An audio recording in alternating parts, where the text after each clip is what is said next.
माता सीता के श्राप से गया में नहीं उगती तुलसी और ब्राह्मण कभी नहीं होते संतुष्ट। बड़ी रोचक है इसकी कथा। कौ तुलसी ब्राह्मण फल्गु नदी व गाय को मां सीता ने श्राप दिया था। यही कारण है कि गया में आज भी तुलसी का पौधा नहीं उगता है। ब्राह्मण कभी भी संतुष्ट नहीं होते हैं। इसकी कथा बेहद ही रोचक है। आखिर बिहार के गया में क्यों नहीं उगता तुलसी का एक भी पौधा?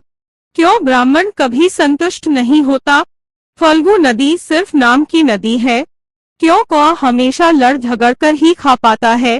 कौ तुलसी ब्राह्मण व गाय को मां सीता ने क्यों श्राप दिया था, इसके बारे में कुछ लोग ही जानते हैं। आइए हम विस्तार से इस बारे में बताते हैं। वाल्मीकि रामायण के मुताबिक वनवास के दौरान भगवान राम, लक्ष्मण और माता सीता पितृपक्ष में श्राद्ध करने के लिए बिहार के गया धाम पहुँचे। वहां ब्राह्मण ने भगवान श्री राम और लक्ष्मण को श्राद्ध कर्म के लिए आवश्यक सामग्री जुटाने के लिए कहा। इस पर भगवान राम व लक्ष्मण नगर की ओर सामान लाने के लिए निकल पड़े।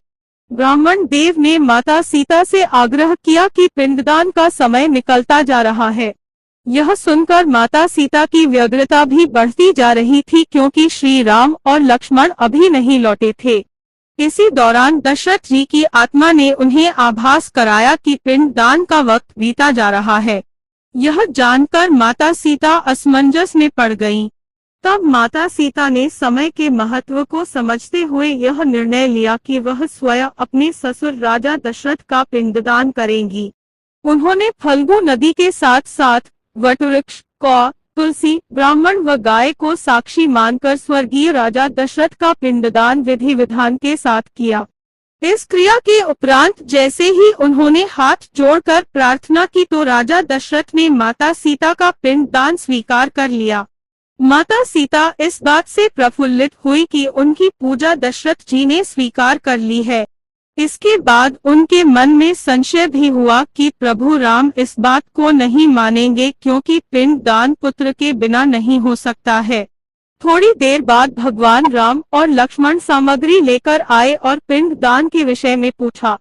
तब माता सीता ने कहा कि समय निकल जाने के कारण उन्होंने स्वयं पिंडदान कर दिया। प्रभु राम को इस बात का विश्वास नहीं हो रहा था कि बिना पुत्र और बिना सामग्री के पिंडदान कैसे संपन्न और स्वीकार हो सकता है। इसके बाद माता सीता ने कहा कि वहां उपस्थित फल्गु नदी, तुलसी, कौ, गाय, वटवृक्ष और ब्राह्मण श्राद्ध कर्म की गवाही दे सकते हैं। भगवान राम ने जब इन सब से पिंडदान किए जाने की बात सच है या नहीं पूछा, तब फल्गु नदी, गाय, कौ, तुलसी और ब्राह्मण पांचों ने प्रभु राम का क्रोध देखकर झूठ बोल दिया कि माता सीता ने कोई पिंडदान नहीं किया है। वटवृक्ष ने सत्य कहा कि माता सीता ने सबको साक्षी मानकर विधि पूर्वक राजा दशरथ का पिंडदान किया है।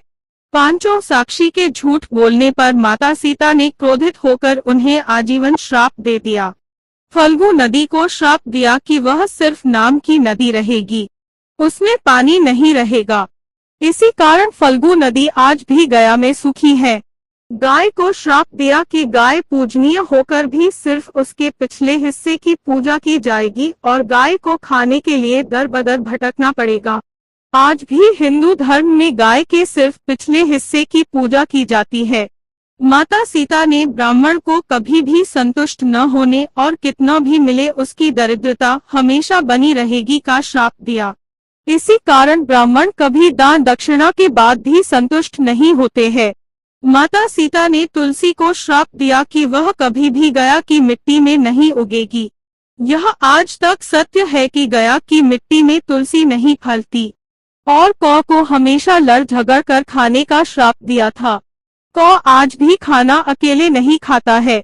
दीर्घायु का दिया था आशीर्वाद। माता सीता ने जहां इन पांचों को श्राप दिया, वही सच बोलने पर वट वृक्ष को आशीर्वाद दिया कि उसे लंबी आयु प्राप्त होगी, वह दूसरों को छाया प्रदान करेगा। पतिव्रता स्त्री उनका स्मरण करके अपने पति के दीर्घायु की कामना करेगी।